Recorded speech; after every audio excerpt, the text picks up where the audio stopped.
আসানসোল থেকে নয়হাটি কিভাবে গেলাম সেটারই আজ ব্লগ নিয়ে চলে এসেছি আমি। হরে কৃষ্ণ বন্ধুরা, এখন আমি যাচ্ছি, তোমরা নিশ্চয়ই থাম্বনেল দেখে বুঝে গেছো। তো চলো এখন যাই, আর আসানসোল থেকে নয়হাটি কিভাবে যাচ্ছি, কি করছি না করছি সবটাই তোমার সাথে শেয়ার করবো। আর তোমরাও কিভাবে যেতে পারবে তোমাদেরকে ওটাও বলে দেবো। তো চলো আগে আমি ড্রেসটা পরি, তাও তোমাদের কাছে আবার ফিরে আসছি।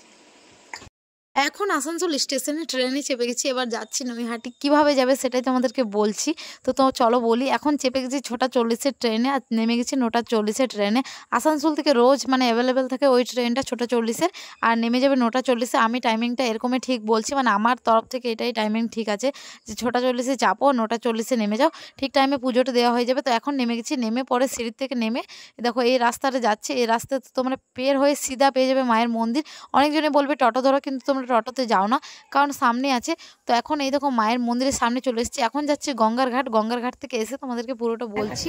তো প্রথমে গঙ্গাতে এলাম, কারণ একটু মাথায় জল নেবো, গায়ে জল ছিটাবো, তারপর তো তোমাদেরকে সবটাই দেখাচ্ছি। এখন খুবই রোদ লাগছে, গরম লাগছে।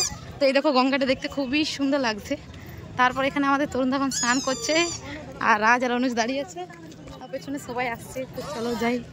এই দেখো এখন চলে এসেছি গঙ্গা থেকে, তারপর নিয়ে নিচ্ছি ডালা। এই দেখো এটা হচ্ছে আমার 100 টাকার ডালা, ওখানে 50 টাকা, 200 টাকা, 100 টাকা যে যেমন ডালা নিতে পারো। আমি 100 টাকা নিয়েছিলাম। তো এই দেখো এখন লাইনে দাঁড়িয়েছি, প্রথমে অনেকটাই ফাঁকা ছিল, আর মায়ের কাছে এই নিয়ে আমার সেকেন্ড টাইম আসা। তোমরা যে যতটুকু পারবে সকাল সকাল আসার চেষ্টা করবে, কারণ একটু ফাঁকা থেকে। এবার তোমাদেরকে বলি কি কেমন পুজো। প্রথমে লাইন দিয়ে ভেতরে গেলাম, মাকে দর্শন করলাম মন ভরে, কিন্তু পুজো দেওয়ার গ্যারেন্টি আমি দিচ্ছি না, মাকে দর্শন করার গ্যারেন্টিটা একটু দিচ্ছি।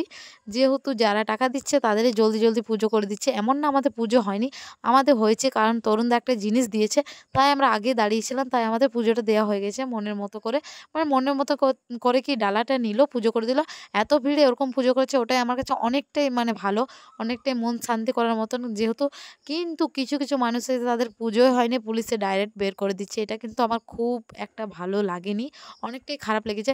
দেখো সবাই অনেক দূর থেকে আসছে, আমি চাইবো যে একটু হলেও মানে মায়ের ফুল জল ওনাদের পাওয়া দরকার, আরও অনেক কিছু, কিন্তু ওখানে হচ্ছে না। আমার থেকে পেছনে এসে যারা টাকা দিল তাদের আগে পুজো হয়ে গেল, এটা আমার একদম বাজে লেগেছে। তারপর ওখান থেকে বেরিয়ে এখানে জগদ্ধাত্রী মায়ের দর্শন করে নিলাম, মাকে দেখতে এত দারুণ লাগছে। এখন যাচ্ছি আমরা শিয়ালদাতে একটা জায়গা যাওয়া ছিল।